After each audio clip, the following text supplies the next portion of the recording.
Did you see it? We saw it. The Legacy of Kain is returning. It's real. We're back.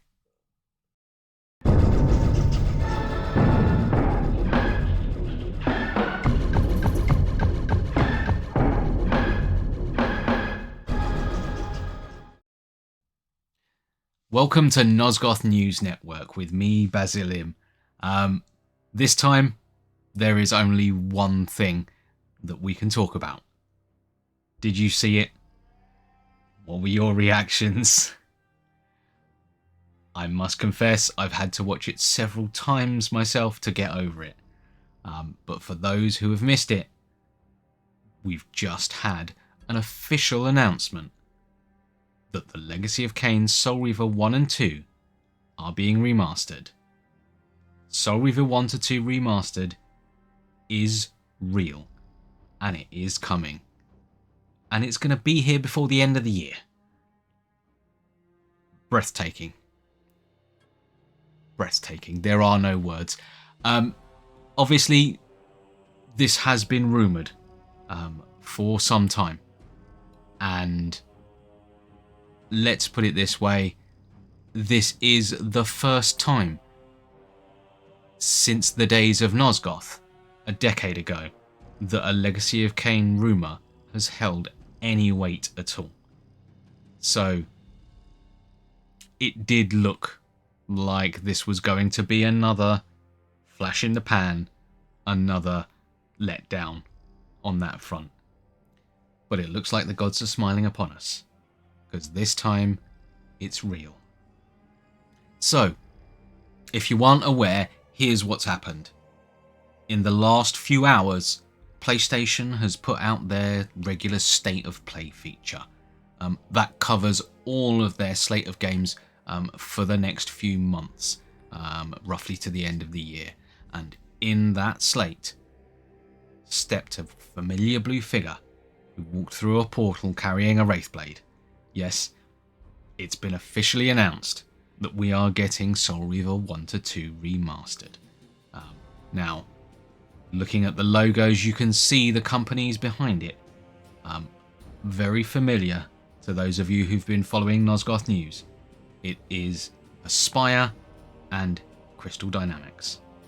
Now, if you're looking at what's happened previously, you have got to wonder if Saber is involved there as well, because it does seem to be very much the same formula that took Tomb Raider Remastered to such heights.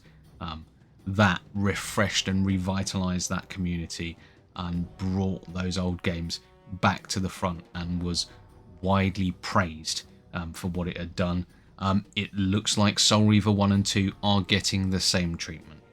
The screenshots show the same on-the-fly switching system, and there is a whole host of things that we just are going to have to take in and adjust to. So let's go through it. The trailer was put up a little while ago. I'm sure many of you will have been watching it on repeat.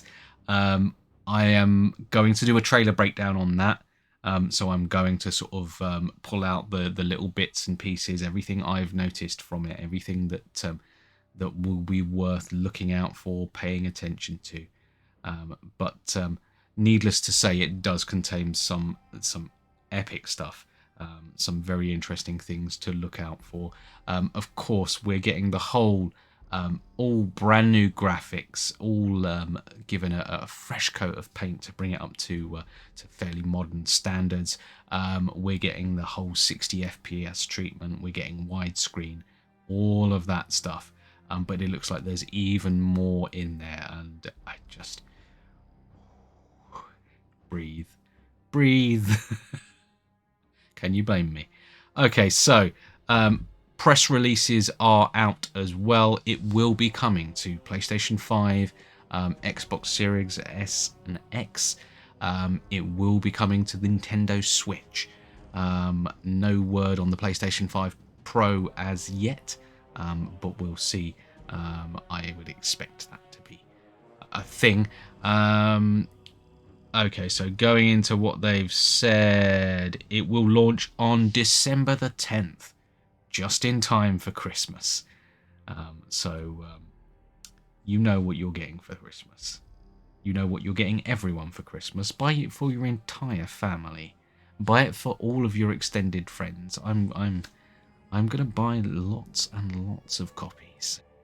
Okay, so the press releases mention a number of very, very interesting things to highlight here. Obviously, we have the instant toggle mechanic that was there in Tomb Raider Remastered. You can switch on the fly between the original OG graphics and the new remastered graphics at the touch of a button.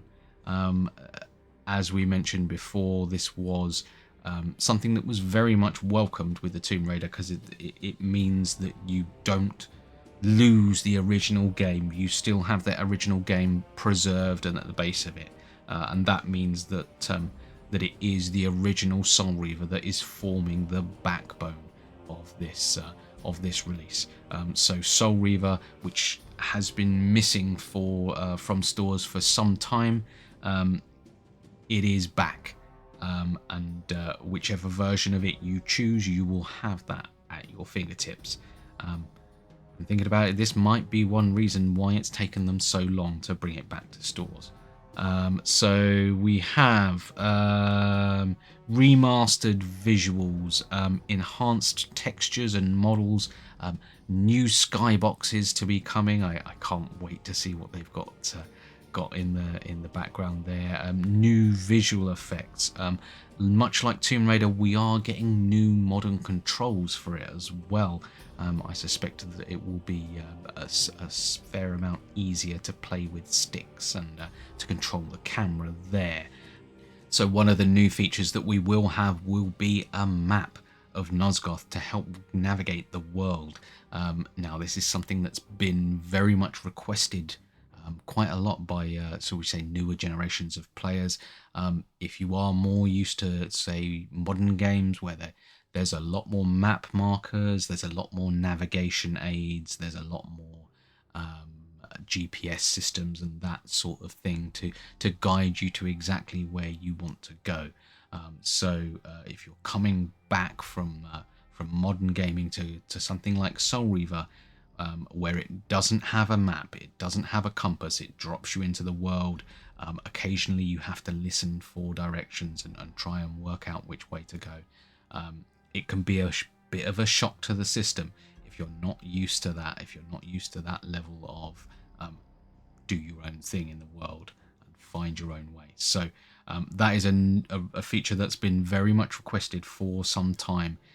So we are going to get that in the new game, in the remaster, a brand new map of Nosgoth with a new compass to show you exactly where you're going. It looks like we're going to be getting photo mode. Again, something that was very, very popular with Tomb Raider Remastered, was able to put your camera anywhere, take any sort of pictures. I can obviously tell you that as a wiki enthusiast, that is an absolute dream for me, because I had all the tools to be able to do it in games like Soul Reaver 2 and Defiance. Blood Omen has its own top-down map, so you can see it on that. But Soul Reaver has always been a bit of a pain for getting good screenshots. So that will be interesting to have the screenshots there to be able to take pictures of that. Of course, we will have a bundle of achievements and trophies. Perhaps not quite to the scale of Tomb Raider Remastered. Personally, I think they may have gone a little overboard with that, but certainly there will be trophies to collect and achievements to hoard. So if you're into that sort of thing, there's going to be a lot of replayability to it there. But of course, if you are a fan, this last stuff is where it's really at: bonus materials. Because it looks like we are getting several never before seen stuff. So we've talked a lot about the Crystal Archive in recent weeks, about how some of that stuff is going to be come out. NoClip has a copy. Hi Danny, we need your copy. But there is going to be some of the stuff from the Crystal Archive in there, some never before seen concept arts. And then it gets even more interesting. We're getting an interactive lore map. Now I can only guess, if you've played something like Final Fantasy 16, that's where I'm sort of imagining. I don't know if that's exactly what we're going for, but that's the sort of thing I would imagine from the words interactive lore map. So if anyone's played that game, you have a map of the world, you can go into it, and you have sort of little entries for each area. Tells you a little bit of background about each area, tells you a bit of a timeline of the characters, gives you kind of an educational experience on the lore of the world, along with teaching you about the geography of it. So that sounds really, really interesting. But the pièce de résistance, of course, is mention of lost levels. Now, some of this we've of course seen thanks to our alpha treasure trove that we uncovered a few years back. We know what some of it looks like, but it looks like to some capacity they will have a reintegration of some level of that cut content. There are of course bits that we had not seen. The whole of the alpha, it was not complete. It didn't have everything finished. So it will be very interesting to see what they've got there, and how you're going to interact with that. Is it going to be a separate thing? Is there going to be a new game plus? Is there going to be some sort of completed version of the game? I have no idea how that is going to plan out as yet, but the mere mention of that immortal cut content as part of the Soul Reaver release is breathtaking.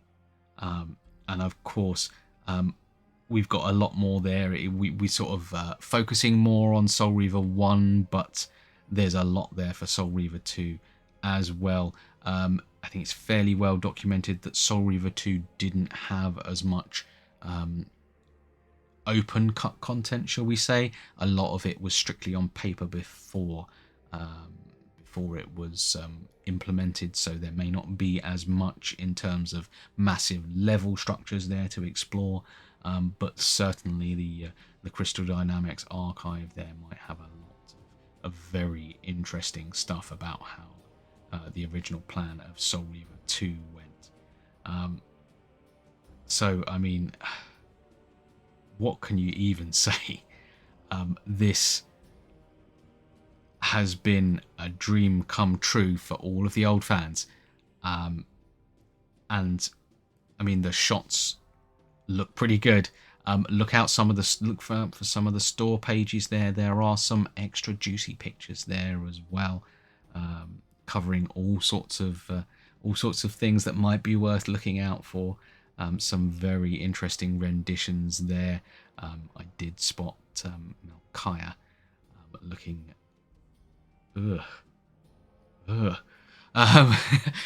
Brilliant, brilliant work. Anyway, yes. So there is a lot here to take in. So let's, as a fandom, really take it in. The Dead Shall Rise made $1 million within a few days, but this is the main event. This is what we've all been waiting for. So I almost feel we have a responsibility to make sure this does just as well. So Legacy of Kain is back. Soul Reaver 1 and Soul Reaver 2 are back and looking better than ever. It's time for us to rise up, and it's time for us to bring it home. Well done, Legacy of Kain fandom. Well done, Aspire and Crystal and the development team. Thank you ever so much for bringing us back to the fore. We salute you. And until then, breathe. It's coming. See you all December 10th. And until next time, Vae Victus.